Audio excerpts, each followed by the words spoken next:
और हम लोग उसी परंपरा को आगे बढ़ाते हुए हम लोग भी एक लंबे अंतराल के बाद यहाँ दही चूड़ा का भोज बहुत धूमधाम से मनाने की।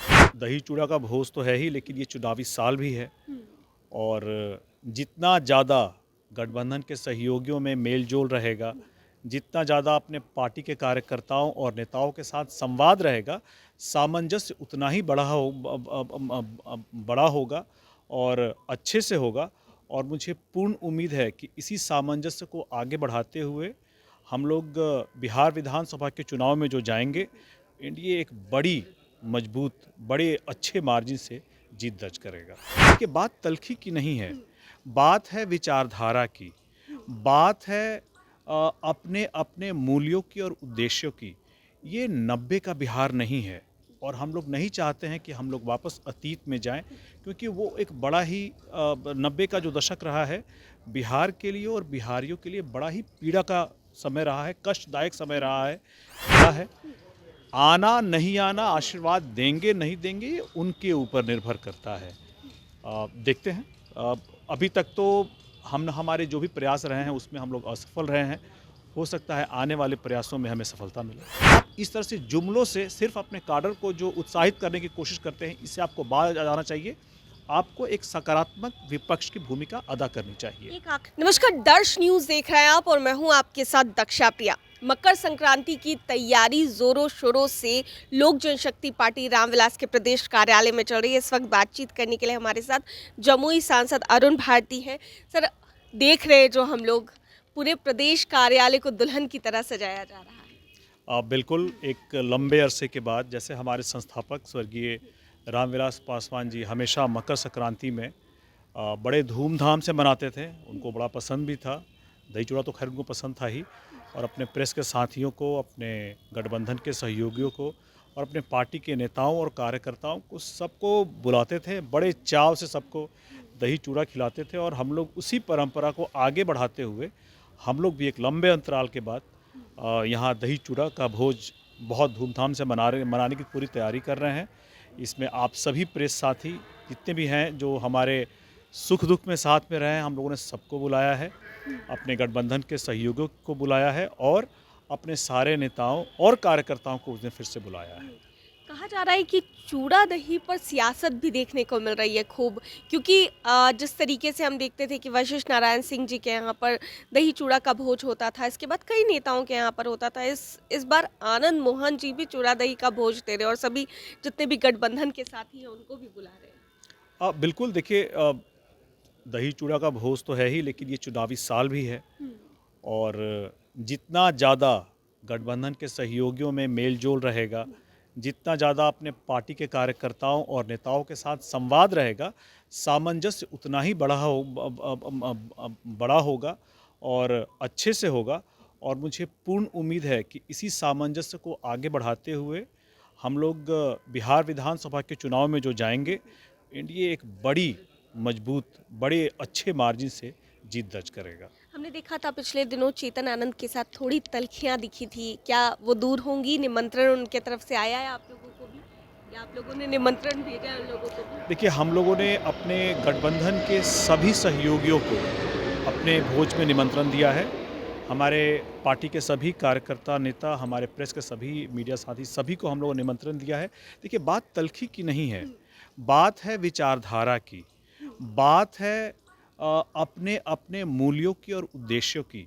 ये 90 का बिहार नहीं है और हम लोग नहीं चाहते हैं कि हम लोग वापस अतीत में जाएं, क्योंकि वो एक बड़ा ही 90 का जो दशक रहा है बिहार के लिए और बिहारियों के लिए बड़ा ही पीड़ा का समय रहा है, कष्टदायक समय रहा है, जहां जातीय उन्माद बहुत ज़्यादा फैला था।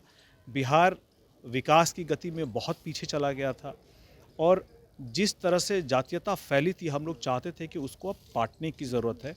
माननीय मुख्यमंत्री नीतीश कुमार जी ने, हमारे संस्थापक स्वर्गीय रामविलास पासवान जी ने इस दिशा में बहुत अच्छे प्रयास किए हैं और हम लोग उन प्रयासों को आगे ले जाना चाहेंगे। हम लोग विकसित बिहार की बात कर रहे हैं, हम लोग बिहार फर्स्ट, बिहारी फर्स्ट की बात कर रहे हैं और ऐसे में ये ज़रूरी है कि हम लोग उन अतीत की बातों से अब बहुत आगे निकले। गंगा में बहुत पानी बह चुका है। कोई किसी एक कोई समाज का कोई कोई किसी जात का नेता नहीं, एक जमात का नेता बने, ये ज़्यादा ज़रूरी है। और इसी विज़न के साथ हमारे राष्ट्रीय अध्यक्ष श्री चिराग पासवान जी चल रहे हैं। वो जमात का नेता बनना चाहते हैं, वो एक समाज के नेता बनना चाहते हैं, पूरे बिहार के लिए, पूरे देश के लिए, जहाँ उनको ज़रूरत होगी उस हिसाब से आगे बढ़ना चाहते हैं। और उस वक्त जो बयान दिया गया था पुराने नेताओं के द्वारा, जातीय नेताओं के द्वारा, उनको एक जाति में से पूरे सिमटने की कोशिश की गई थी, जिसके पक्ष में हम लोग नहीं हैं। अच्छा, दही चूड़ा भोज को लेकर के एक और सवाल उठ रहा है, क्योंकि चाचा पशुपति कुमार पारस भी दही चूड़ा का भोज दे रहे हैं 15 तारीख को, तो उनके यहाँ से क्या निमंत्रण है या आप लोगों ने निमंत्रण भेजा है उन लोगों को? जैसा मैंने कहा, हम लोग के खून में है अपने बड़ों का आदर करना। हमेशा से हम लोगों ने उनका आदर किया है। जब भी बात की है हम लोगों ने, तो हम लोगों ने संभावनाओं को लेकर के ही बात की है।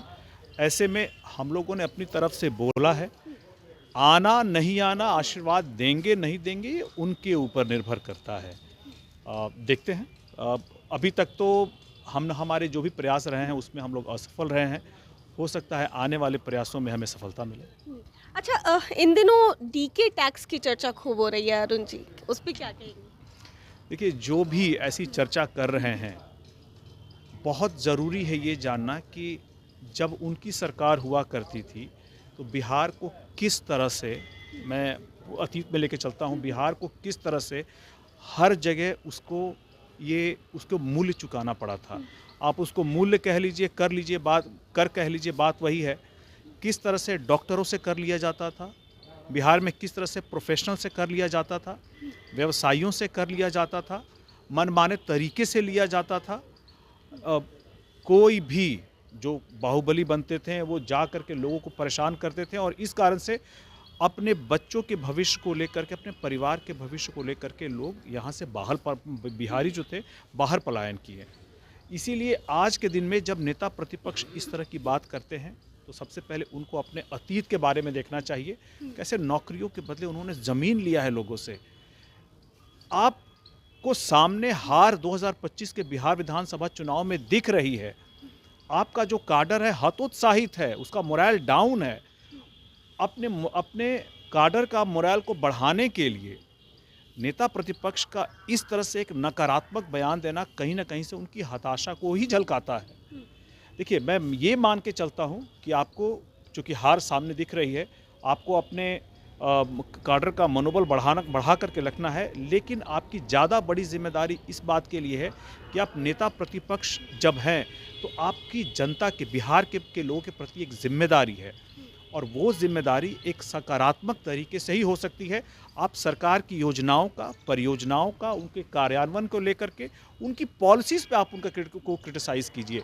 इस तरह की हल्की बात करके, इस तरह से ओछी बात करके आप सरकार के ऊपर लांछन लगा रहे हैं, जिसका ना कोई आधार है, ना कोई आपके पास उसका सबूत है, और आप अपने सिर्फ काडर को उत्साहित करने के लिए, क्षणिक उत्साहित करने के लिए इस तरह के जो आप बयान देते हैं, इससे एक जिम्मेदार नेता प्रतिपक्ष को बाज आना चाहिए। एक और उन्होंने बात कही थी कि इस राज्य को पूरी तरीके से डीके ही चला रहे हैं, मुख्यमंत्री नीतीश कुमार सिर्फ अब केवल एक चेहरा मात्र रह गए।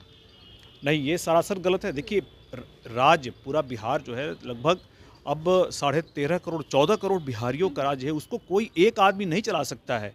इसको चलाने के लिए पूरा प्रशासनिक मशीनरी लगा हुआ है। इसके साथ में सरकार है और सब लोग मिल करके चला रहे हैं, और इसके मुख्यमंत्री श्री नीतीश कुमार जी हैं।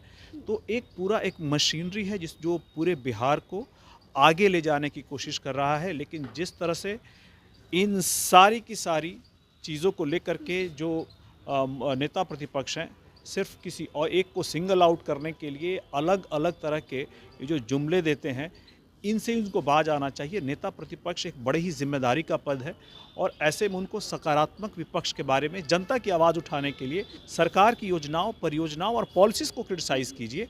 आप इस तरह से जुमलों से सिर्फ अपने काडर को जो उत्साहित करने की कोशिश करते हैं, इससे आपको बाज आ जाना चाहिए।